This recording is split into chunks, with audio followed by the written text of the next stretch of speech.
오늘 에고에임이 나는 누구누구다 이렇게 예수님의 선언 마지막 선언입니다. 나는 참 포도나무다 이렇게 마지막 7번째 예수님의 선언이신데요. 이 에고에임이 나는 뭐뭐다 이렇게 말씀할 때는요, 예수님께서 하나님의 신적 권위를 가지고 이렇게 표현하실 때 하시는 말씀입니다. 예수님께서 오늘 말씀에 보면 나는 포도나무다 이렇게 말씀하지 않으시고요. 그 앞에 한자를 붙였는데요. 나는 참 포도나무다 이렇게 말씀을 하셨습니다. 이것은요, 하나님께서 심으신 이스라엘, 하나님께서 이스라엘을 포도나무라고 이렇게 심으셨는데요. 그 이스라엘과 본인 예수님을 이렇게 구분하시려고 하는 의도가 있으십니다. 팔레스타인 땅에 굉장히 특산물이기도 하고요. 굉장히 그 땅에서 흔했던 작물이 이제 포도나무였습니다.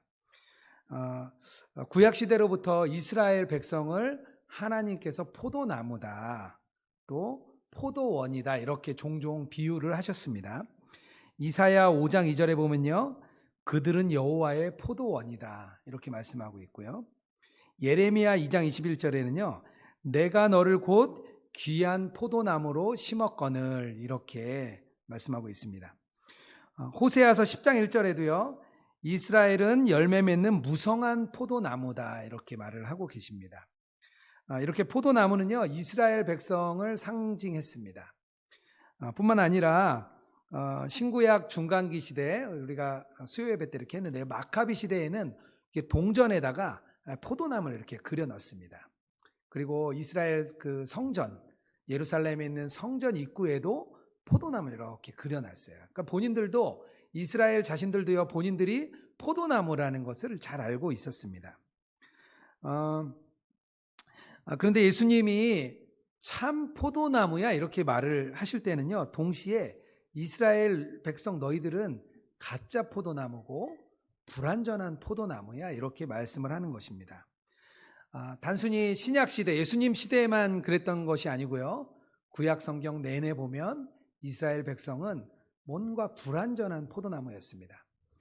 모세를 통해서 출애굽해서 광야 40년 기간 동안 계속된 우상 숭배와 불순종으로 인해서 1세대 이스라엘 백성들은요, 가나안 땅에 들어가지 못했습니다. 가나안 땅에 들어가자마자 사사시대 300년 동안은요, 자기 소견에 오른 대로 삶을 살았습니다. 그리고 왕정 시대에는요, 솔로몬 시대로 시작해서 계속된 우상 숭배가 이어지다가 결국 남북으로 갈라지고 결국 아수르와 바벨론에 망하고 말았습니다. 조금 성전을 재건하고 다시 살아나려고 했지만 이내 하나님을 버렸습니다. 하나님께서 말라기에 내가 너희와 함께하기를 더 이상 원치 않는다고 말씀하시며 400년간 그들을 떠났습니다. 이사야서 5장 2절에 이렇게 말합니다. 좋은 포도나무를 맺기를 바랬더니 들포도를 맺었도다. 예레미야 2장 21절입니다. 내가 너를 순전한 참 종자 곧 귀한 포도나무로 심었거늘 내게 대하여 이방 포도나무의 악한 가지가 됨이 어찌미냐. 호세아 10장 2절입니다. 그들이 두 마음을 품었으니 이제 벌을 받을 것이라. 포도나무의 첫 번째 의미가 있다면요, 열매입니다. 열매. 포도나무는요, 과실나무이기 때문에 특별히 다른 포도나무로서 이 나무의 효용 가치는 없습니다. 단지 열매를 맺는 것이 유일한 목적입니다. 그런데요, 이스라엘은요, 하나님이 기뻐하시는 열매를 맺을 수 없는 그런 상태였습니다. 그들은 혈통적으로 아브라함의 자손이고 우린 유대인이기 때문에 우리만 구원받는다 이렇게 생각을 했습니다.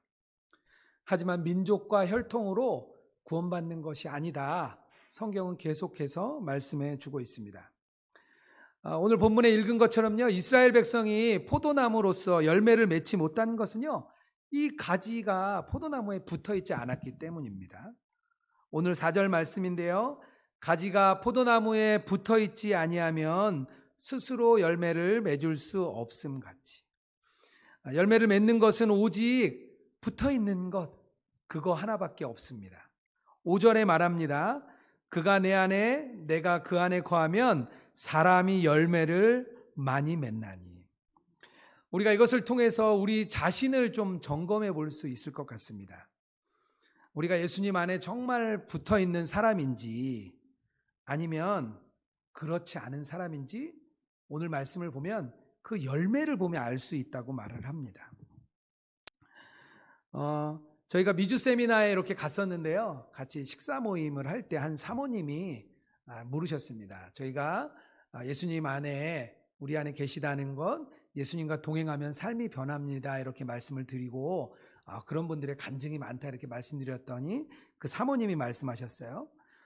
간증하는 분들이 본인은 변했다고 하는데 정말 주변에서도 변했다고 인정을 하느냐, 그 질문을 저에게 하셨습니다. 날카로운 질문이라 생각했습니다. 우리 예수님교회의 핵심이 있다면 예수님과 동행하는 것, 정말 그거 하나만 우리가 할 수 있다면 너무 좋겠다. 우리가 그런 마음으로 우리 함께 모여 신앙생활을 하고 있습니다. 우리가 예수님 안에 있고 예수님 우리 안에 계시면요, 우리의 삶이 변화되고 우리가 거룩한 삶을 살 수 있을 것이라고 우리가 기대하고 있습니다. 그런데 정말 그렇다면 우리가 그 열매로 나는 과연 열매를 맺고 있는가? 이렇게 깊이 자신을 성찰해 보아야 합니다. 그런데 이 열매는요, 단순히 이렇게 외형적으로 보이는 열매가 아닙니다. 이 세상 나라의 열매와 하나님 나라의 열매는 완전히 다릅니다. 이것을 우리가 구분할 수 있어야 됩니다. 이 세상 나라 열매는요, 그냥 세상 방식대로 살아가면 자연스럽게 이 세상 나라 열매가 맺힙니다. 적당히 이 세상 지배문화에 따르면서 살면 이익 창출하기가 쉽습니다. 직장 생활할 때 윗사람에게 잘 순종하고요, 주말에 골프 모임 같은 데 나오라 그러면 따라가서 예배 대신 골프도 치고 같이 교제를 맺으면은요, 승진하기도 좋고 좋은 관계를 맺을 수 있습니다. 동료들을요, 좀 경쟁 상대로 잘 생각하고 적당히 이용하면요, 회사에서 인정받기 쉽습니다. 조금 편법을 적당히 사용해서 집도 사고 집도 팔고 하면 우리가 그 매매 차익도 쉽게 얻을 수 있습니다. 이 세상의 방식인 거죠. 제가 직장 생활할 때 함께 일했던 협력업체 사장님이 계셨습니다. 이 사장님은 인간관계도 참 좋았고요, 로비도 참 잘하셨습니다. 또 좋은 기업에 있다 나오셔서 인맥이 굉장히 좋으셨어요. 그런데 이분을 잘 이렇게 보니까 사소한 거짓말을 참 잘하시더라고요. 그때만 이렇게 넘어가시려고 사소한 거짓말들을 너무 쉽게 하시는 모습을 봤습니다. 사업은 잘하셔서 잘 성장하고 있고 주변에서 참 성공한 사람이라고 인정을 받으시는 분이었습니다. 하지만 근데 저는요, 그분이 교인일 거라고는 생각 못했습니다. 나중에 제가 교회 다니는 것을 알고 저에게 와서 살짝 얘기하시는 거예요. 자기가 안수 집사라고 저에게 뒤로 살짝 얘기를 하셨습니다. 제가 그 얘기를 듣는데 마음이 참 어려웠습니다. 차라리 그냥 세상에 교인이 아니었다면 그냥 뭐 세상 방식대로 참 성공하신 분이다 이렇게 생각했을 텐데요, 그분이 교인인 걸 아셨을 때 참 마음이 어려웠습니다. 그러면서 제 자신을 이렇게 제가 좀 돌아보게 됐어요. 다른 동료들을 나는 어떻게 볼까? 나는 과연 직장생활 하면서 우리 아까 김우주 집사님 간증대로 나를 어떻게 볼까? 그런 자신을 제가 많이 돌아보는 계기가 되었습니다. 교회에서만 그리스도인이고요, 세상에 나가서 세상 옷을 입는 사람은 세상의 열매를 맺습니다. 심지어는요, 우리가 교회도 그런 생각이 있습니다. 교회 성장이 굉장히 중요한 가치더라고요. 저희가 이렇게 옛송회 운동하면서 여러 교회들을 만나보면 300명이 되는 교회는 500명이 됐으면 좋겠고 500명이 되는 교회는 좋은 목사님이 오셔서 빨리 우리가 1000명 되고 2000명 돼서 이쪽 지역에서 영향력 있는 교회가 되고 싶어 하시더라고요. 하지만 왜냐고 물어보지는 못했습니다. 왜냐하면 우리들이 다 그런 생각 안에 있기 때문입니다. 하지만 교회 규모가 건강한 교회의 기준은 아닙니다. 미국의 수정교회라고 굉장히 유명한 교회가 있었습니다. 로버트 슐러 목사님이신데요, 1970년대에 자본주의의 그런 방식을 교회에 이렇게 도입하신 대표적인 목사님이었습니다. 교회에 큰 예배당을 짓고요, 넓은 주차장을 만들었습니다. 그래서 교회당까지 들어오지 않아도 지금 우리가 코로나 때문에 하고 있는 드라이브 스루 예배죠, 벌써 1970년대 시작을 했습니다.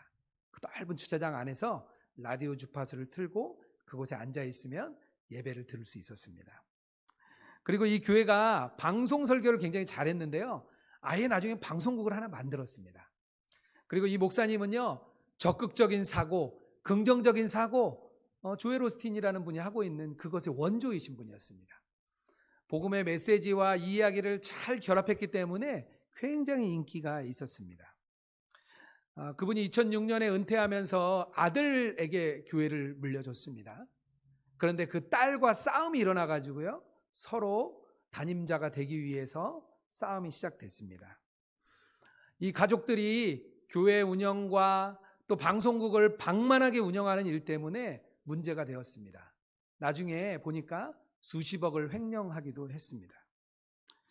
그래서 많은 분들이 이 교회를 굉장히 따르다가 결국 이 교회가 세상적인 방식에 뭔가 문제가 있는 교회구나, 그걸 세상 사람들이 알기 시작했습니다. 그리고 이 교회는요, 2012년에 카톨릭 교회에 매각이 되었습니다. 교회가 세상 방식을 따를 때 나타나는 대표적인 사례로 많이 이야기가 되고 있습니다. 교회가요, 세상 방식을 따르면은요, 이 하나님 나라 열매가 아니라 이렇게 세상 나라 열매가 맺어지게 됩니다. 예수님은 그분의 백성들에게 너희가 얼마나 큰 권력을 가졌느냐 물어보지 않았습니다. 얼마나 큰 특권을 가지고 교회를 평가한다 이렇게 말씀하지 않았습니다. 오히려 예수님은요, 자신을 쫓는 자는 낮아져야 되고 작은 자가 큰 자가 되고 늦게 믿은 자가 먼저 된다, 우리의 상식을 깨트리는 말씀을 하셨습니다. 그리고 오늘의 말씀처럼 열매 맺는 사람이 그 열매를 통해서 그리스도인인지 알 수 있다 했습니다. 그렇다면 하나님 나라의 열매는 과연 무엇일까요? 갈라디아서 5장 22절에서 23절에 우리 사도 바울께서 말씀을 하십니다. 우리가 이 말씀을 한번 좀 같이 읽으면 좋겠는데요, 우리 좀 같이 읽도록 하겠습니다. 오직 성령의 열매는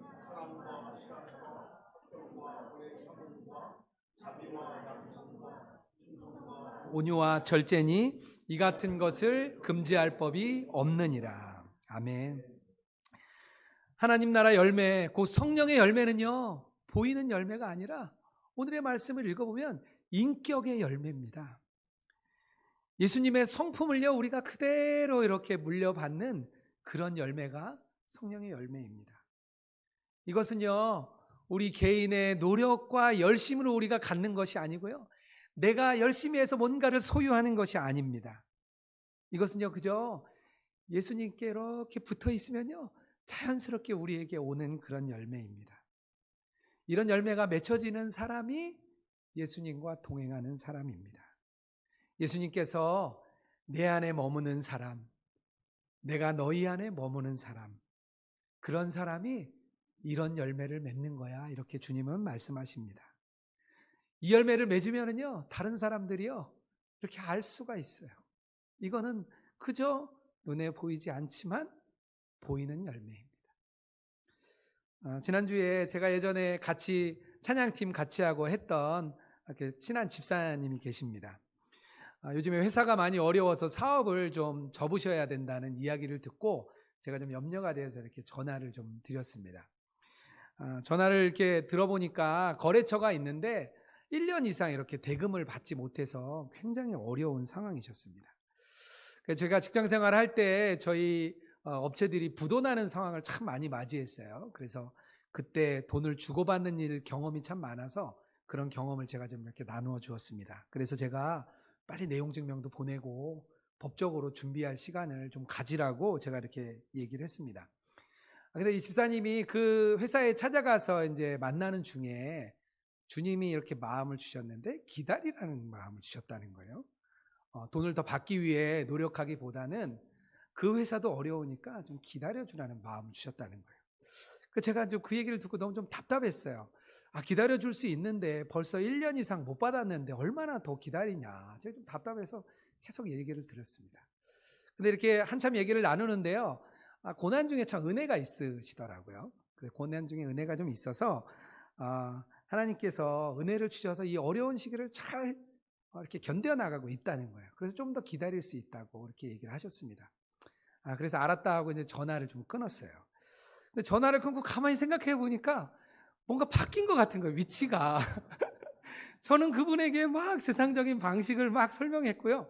이분은 저에게 오히려 믿음의 방식을 가지고 저에게 이렇게 설명해 주었습니다. 제가 끊고 나서 얼마나 회개했는지 몰라요. 주님께 주님 죄송합니다. 제가 오히려 믿음의 이야기, 격려 이야기 해줘야 되는데 오히려 저는 이렇게 해라 저렇게 해라 막 세상 방식을 가르쳐 주었던 거죠. 근데 집사님이요, 기다림의 열매를 맺고 계셨습니다. 그 순종의 열매, 어려운 가운데 기다리라는 주님의 음성에 순종하는 열매를 맺고 계신 거죠. 저희들은요, 예수님과 동행하고 싶고 그런 열매를 맺고 싶어서 예배도 하고 기도도 하고 제가 오늘처럼 이렇게 예배장에 나오게 됩니다. 그리고 매일 저녁마다요, 저희가 동행 일기를 씁니다.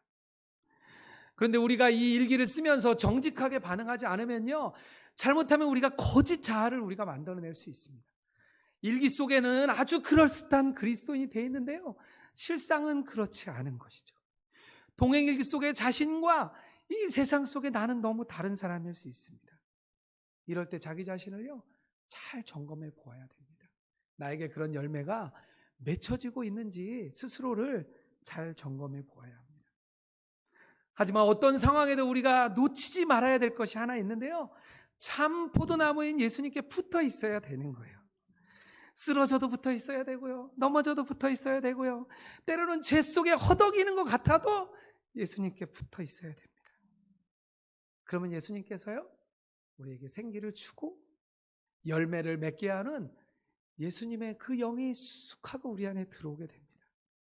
그러면요, 우리 안에 그런 열매가 이렇게 자라게 되는 것입니다. 우리는요, 열매 맺기를 굉장히 우리도 소망합니다. 그런데요, 주님께서는 우리보다 더 소망하십니다. 우리보다 더 열매 맺기를 주님이 소망하십니다. 우리가 참 포도나무인 예수님 안에 정말 잘 붙어 있으면 좋겠습니다. 우리가 그 속에 붙어 있으면서 정말 주님의 열매, 인격의 열매를 맺는 저와 여러분 되기를 주님의 이름으로 축복합니다. 두 번째로 포도나무에 또 의미가 있는데요. 어떤 의미가 있냐면요, 우리 삶에 기쁨을 선사해 주는 포도주의 의미가 있습니다.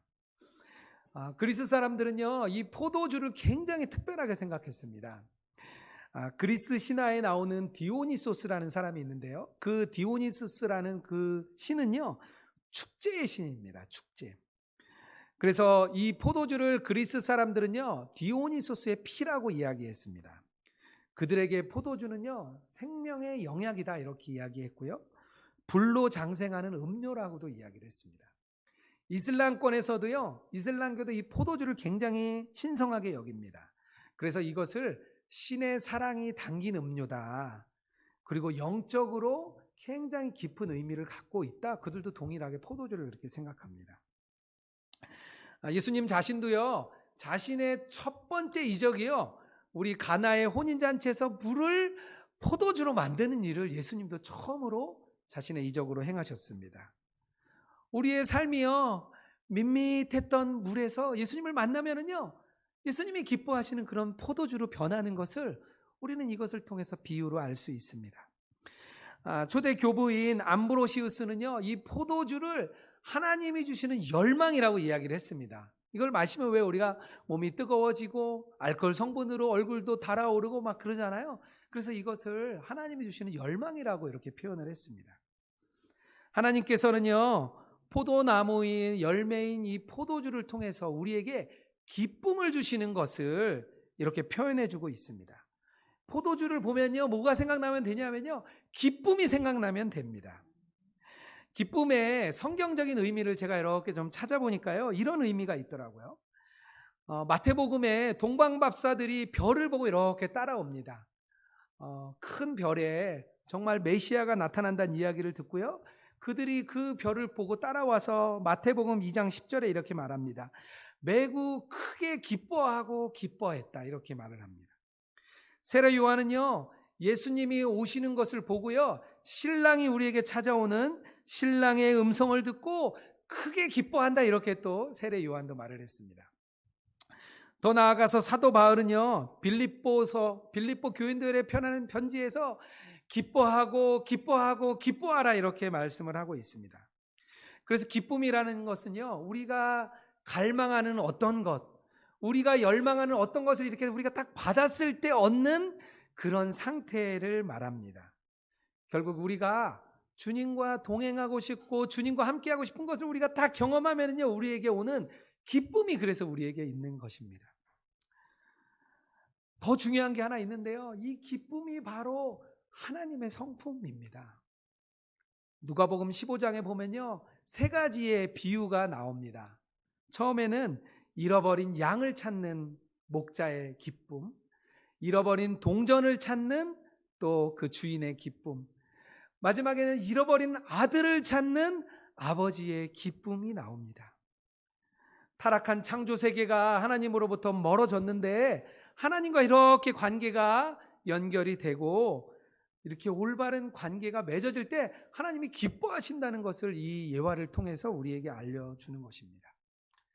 제가 이렇게 기쁨에 대해서 이렇게 묵상을 하는데요, 아주 예전에 장면이 한번 떠올랐어요. 왜 생각나는지 모르겠는데 예전에 이렇게 제가 군대 갔다 와서 20대 초반에 있었던 일이 생각이 났습니다. 제가 군에서 제대하고 다시 대학에 복귀하기 전에 이렇게 등록금을 좀 마련해 보려고 스키 매장에 가서 일을 한 적이 있었습니다. 근데 얼마나 고단을 했는지 새벽 5시에 일어나서 한 6시면 매장을 문을 열고요, 밤 11시가 되어서 이렇게 문을 닫는 일이었습니다. 그리고 한 달에 2번밖에 쉬는 날이 없었어요. 굉장히 고된 일이었고 굉장히 고된 시간이었습니다. 지금도 그때를 생각하면 참 어린 나이에 힘들었던 기억이 있습니다. 그런데 그때 같이 일하던 우리 형님이 한 분 계셨는데 그분이 저에게 이렇게 스노우보드를 가르쳐 주셨어요.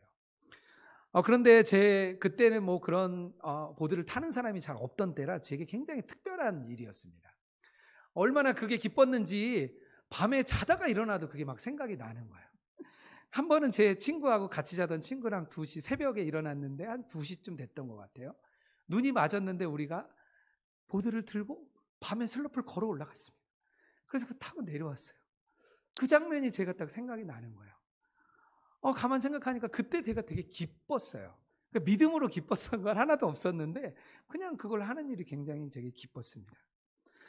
그래서 제가 생각이 나서 그래, 그런 열망, 갈망 이런 게 일어나는 게 기쁨이구나. 하나님이 아마 그걸 가르쳐 주려고 생각나게 하셨던 것 같아요. 저희가 섬기고 있는 위드 지저스 미니스트리에서는 매달 첫 번째 토요일 오후에 정기 모임을 갖고 있습니다. 근데 그 모임이 매달 모이는데요, 뭐 특별한 게 있지는 않습니다. 한 분 나와서 간증하고요, 또 한 달 동안 어떻게 예수님과 동행했는지 2-3명씩 모여서 이렇게 나누는 시간입니다. 그래서 항상 걱정이에요. 이번 달엔 많이 오실까? 이번 달엔 누가 오실까? 저는 항상 그런 염려를 합니다. 그런데 이제껏 한 번도 적게 온 적은 없었어요. 항상 우리가 생각하는 것보다 더 풍성한 인원이 항상 오셨습니다. 그래서 제가 한 번은 집사님께 물어봤어요.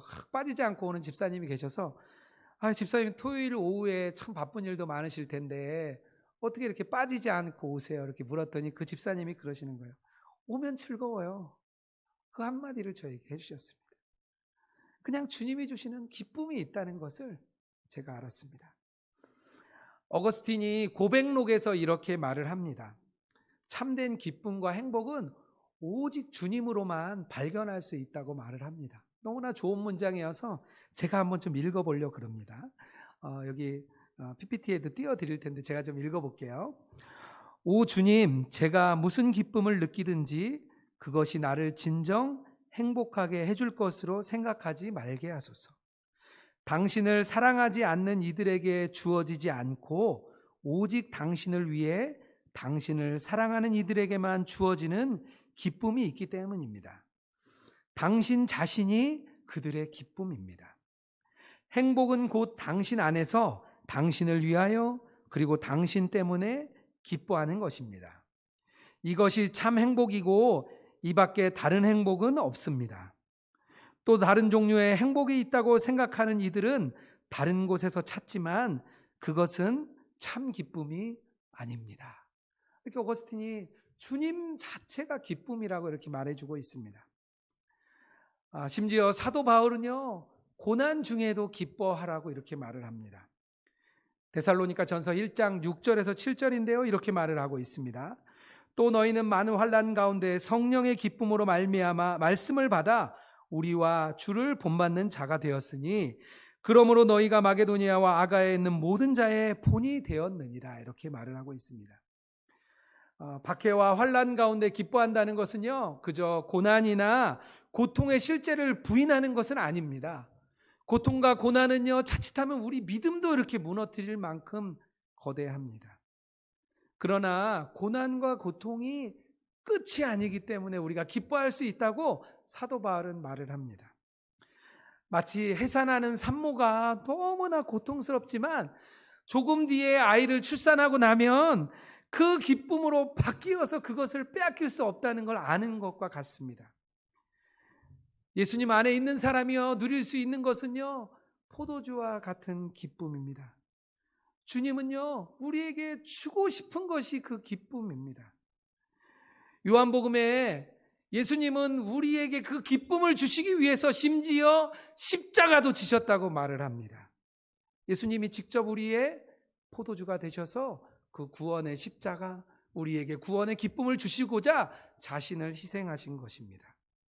우리는요, 그 포도주 때문에 죄사함을 얻고요, 그 포도주 때문에 취함에 기쁨이 넘치고요, 그 기쁨으로 주님을 우리가 섬기게 되는 것입니다. 제가 이렇게 목회자가 되고 나서 많이 듣는 질문이 하나 있습니다. 어떤 질문이냐면요, 어떻게 이렇게 직장생활 하다가 목회의 길로 가게 되었냐, 이 질문을 참 많이 받습니다. 아마 물어보는 분들이 자기도 혹시 그렇게 될 것 같아서 이렇게 물어보시는 것 같아요. 이렇게 물어보시는 분들 보면 이렇게 굉장히 좀 신실하신 분들이 좀 많이 물어보시더라고요. 저도 이렇게 근데 물어볼 때 딱히 이렇게 대답해 드릴 말이 없어요. 그런데 제가 자격이 없다는 건 제가 너무나 잘 압니다. 하지만 제 마음은 이렇게 좀 보여드리고 싶을 때가 있었습니다. 그 질문 앞에 그저 제 마음을 이렇게 열어서 제 마음 안에 있는 기쁨을 이렇게 저는 좀 보여드리고 싶었어요. 저도 왜인지 모르겠는데요, 그냥 하나님을 아는 게 저는 참 기뻤습니다. 예배하는 일이 참 기뻤고요, 그냥 교회에서 저를 불러주면 저는 그게 참 기뻤습니다. 어떤 한 해는요, 교회 행사에 너무 많이 부르셔가지고요, 매주 토요일마다 간 적도 있었어요. 그런데 저는 그게 굉장히 기뻤습니다. 아마 교회 안에 있을 때 느끼는 기쁨을 주님이 주셨던 것 같습니다. 나중에 전임 사역자가 돼서 교회를 출근하면서 교회로 출근지가 바뀌면서 제게 변한 게 하나 있었는데 뭐냐면요, 제 안에 월요병이 없어졌습니다. 주일 저녁이 되면 내일 출근한 일을 생각하면 가슴이 답답하고 심란했던 그 마음이 저에게 없어졌어요. 교회에 가는 일은요, 부담이 아니라 저에게는 기쁨이었기 때문입니다. 지금도 세상이 제공하는 기쁨을 찾을 때가 많습니다. 저녁 내내 스마트폰 보다가 시간을 다 뺏기고 나면 허탈한 마음에 잠이 들 때가 많습니다. 아이들이 제 마음에 들지 않는다고 실컷 화를 내놓고 또 마음이 무너질 때도 많습니다. 그럼에도 주님 앞에 서서 이렇게 동행일기 쓰면서 제 자신을 돌아보고 주님께 제 마음을 올려드립니다. 낮아진 마음을 다시 추스리고 제 자신을 점검합니다. 주님의 이름을 부르면은요, 그럴 때 주님께서 제 안에 위로도 주시고 회복도 주시고 기쁨도 주시고 뭔가 이렇게 회복의 마음을 참 주시는 것 같아요. 마치 어린아이들이 부모님 기다리다가 저 밖에 언제 오시나 기다리다 부모님 오시면 막 달려나가서 이렇게 기쁘게 맞이하는 것 같습니다. 주님이 우리에게 기쁨을 주시기 원하십니다. 그래서 직접 본인이 포도주가 되어 주셨죠. 오늘 말씀을 조금 정리하려고 합니다. 예수님께서요, 나는 참 포도나무다 말할 때 두 가지 말씀하셨습니다. 예수님 자신이 포도나무고 내가 그 포도나무의 열매가 되어서 너희에게 포도주가 되어주고 싶어 하십니다.